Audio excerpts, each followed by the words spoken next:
Gadis cantik ini duduk di seberang bos. Bawahan di samping ingin usir pergi. Tapi bos kasih tunjuk tidak usah. Karena dia melihat gadis ini sedang tegang dua tangan gemetra. Gadis ini belum sempat melakukan apa. Pesawat mulai goyang terus. Saat panik dia memegang sesuatu. Tapi dia takut jadi pegang terlalu kencang. Mungkin bos ingin melindungi gadis ini. Jadi walaupun tangan dia sangat sakit. Tapi melihat muka yang menakutkan. Dia tidak tarik tangan tapi biarin saja. Tangan membuat gadis ini tenang kembali. Bawahan tidak mau percaya dengan adegan ini.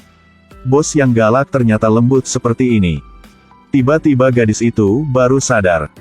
Dia pegang orang di sebelah terlalu kencang. Dia langsung jelasin karena dia tadi sangat takut. Lalu dia buka tas. Tempelkan Urgo ke tangannya orang ini. Melihat gambar yang lucu. Lalu melihat gadis yang lucu ini. Walaupun sakit Hasmet tetap senyum.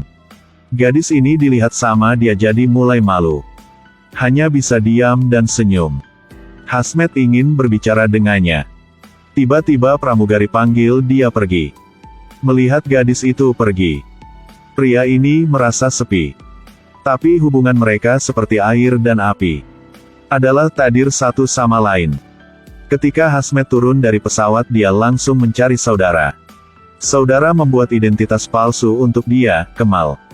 Dia bilang di sini sangat aman. Melihat luka di dada Kemal. Untuk tidak ada masalah. Dia suruh Kemal ke rumah sakit punya keluarga untuk meriksa. Di rumah sakit. Gadis melihat Hansaplas itu. Nasib sangat indah. Mereka bertemu lagi. Kali ini. Kemal berinisiatif untuk berbicara dengannya. Dan dia masih tersenyum manis menatapnya. Dia dengan malu-malu membelai rambutnya.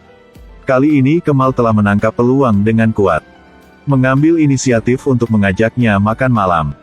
Nama gadis ini adalah Yakmur. Senyumnya yang indah membuat Kemal tidak bisa melepaskan pandangannya. Kemal tampan dan lucu, membuat Yakmur juga melankolis. Cinta dari kedua belah pihak selalu sangat sederhana. Tetapi ketika Yakmur bertanya mengapa Kemal ada di sana, dia tidak menjawab pertanyaan ini secara langsung. Lihatlah wajah Kemal yang selalu serius. Yakmur menyesuaikan otot wajahnya dengan tangannya. Membuatmu tersenyum seperti dia. Sepupu dan pengawal Kemal juga terkejut melihatnya. Tapi Kemal tidak peduli dengan identitasnya. Sebaliknya, dia dengan kuat menggenggam tangan Yakmur. Kemal mencium Yakmur sekali. Lalu mereka berdua memulai cinta yang manis. Luka Kemal kambuh. Yakmur tidak peduli mengapa dia terluka. Hanya peduli jika dia terluka dan memeluk dia erat. Untuk Yakmur, Kemal itu seperti lautan yang luas. Dia dewasa, kuat, dan hangat pada saat yang sama. Bahkan jika Yakmur tidak yakin, dia tetap tidak bisa tidak jatuh cinta. Untuk Kemal, penampilan Yakmur seperti api yang menyala-nyala. Mencairkan jiwa dia yang dingin. Cinta mereka sangat romantis. Ini seperti cinta yang diatur oleh Tuhan. 1 tahun kemudian, oposisi temukan Kemal. Bahaya perlahan mendekat. Yakmur baru tahu dia hamil hari ini. Saat dia berbicara dengan teman. Tepat pada waktunya untuk didengar oleh sepupu Kemal. Dia memberitahu Yakmur. Kemal akan pergi dari sini untuk mengurus masalah keluarga. Harus memberitahu Yakmur untuk menyembunyikan kehamilannya sementara.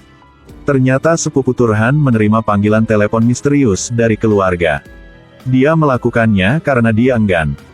Meskipun Yakmur tidak begitu mengerti. Tapi karena tidak membiarkan Kemal mengalihkan perhatian. Dia juga setuju. Di sini klan berunding dengan Kemal. Kemal baru saja pergi. Paman Kemal segera menunjukkan telepon itu kepada semua orang. Melihat berita bahwa Yakmur sedang hamil.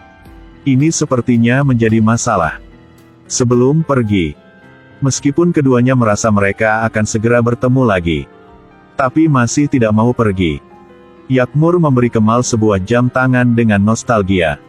Di dalamnya ada foto yang diambil bersama mewakili cinta romantis mereka. Lihat hadiah ini penuh dengan cinta. Kemal langsung pakai.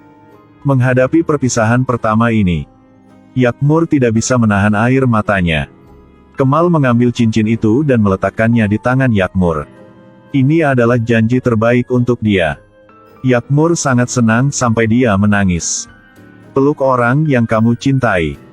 Dia memberitahu Kemal. Menunggu dia kembali, juga punya kejutan untuk diberitahukan kepada dia.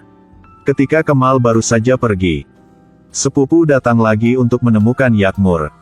Katanya sebelum meninggalkan Kemal menyiapkan kejutan untuknya. Kemudian Turhan membawa Yakmur ke pabrik yang ditinggalkan. Meski agak aneh, Yakmur tidak meragukannya. Sampai dia melihat paman Kemal. Yakmur baru menyadari ada yang tidak beres. Katanya pada Yakmur, dongeng harus berakhir. Dia mengatakan yang sebenarnya kepada Yakmur. Ternyata Kemal adalah cucu dari keluarga gangster terkenal. 1 tahun yang lalu ada konflik dengan klan lawan. Selama diskusi Kemal terluka parah. Dan tembak patriark musuh. Itu sebabnya Kemal datang ke sini. Dapat menyembuhkan dan menghindari pengejaran. Tidak berharap di sini. Mencintai seorang gadis lagi. 1 tahun 2 klan ini tidak berhenti saling bertarung. Demi meminimalkan kerusakan, 2 keluarga akan menggunakan pernikahan campuran untuk mengakhiri perang. Putri tertua dari keluarga lain telah diam-diam jatuh cinta dengan Kemal selama bertahun-tahun. Harus ditugaskan ke Kemal.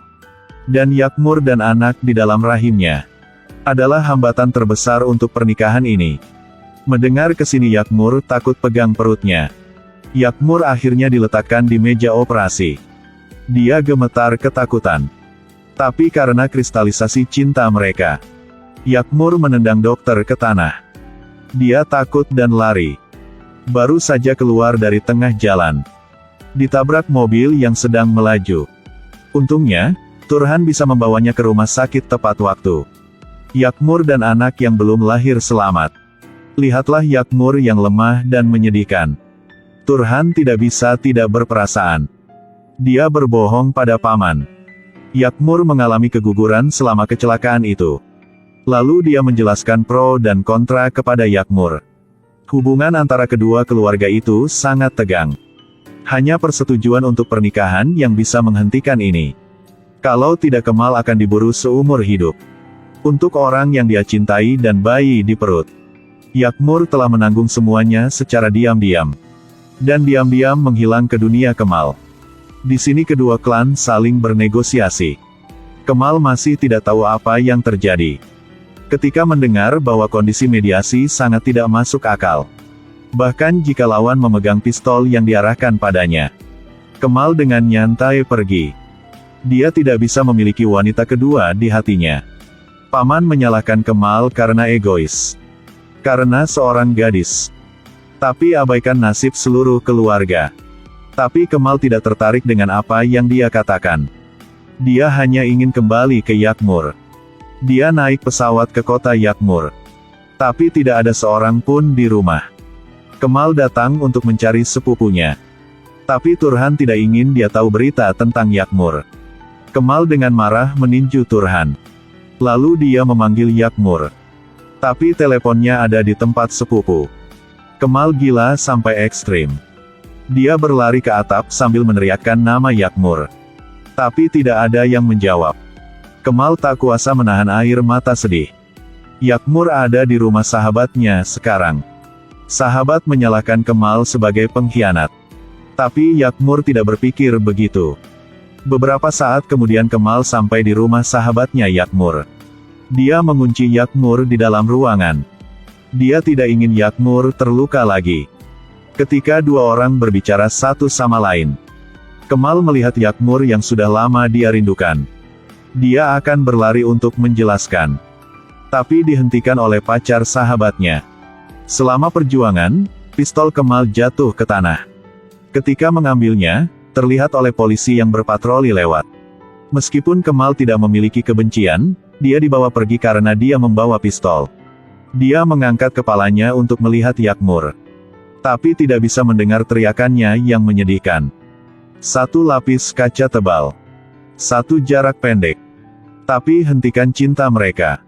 Kemudian Kemal dideportasi ke luar negeri. Dia tidak bisa kembali ke sini lagi.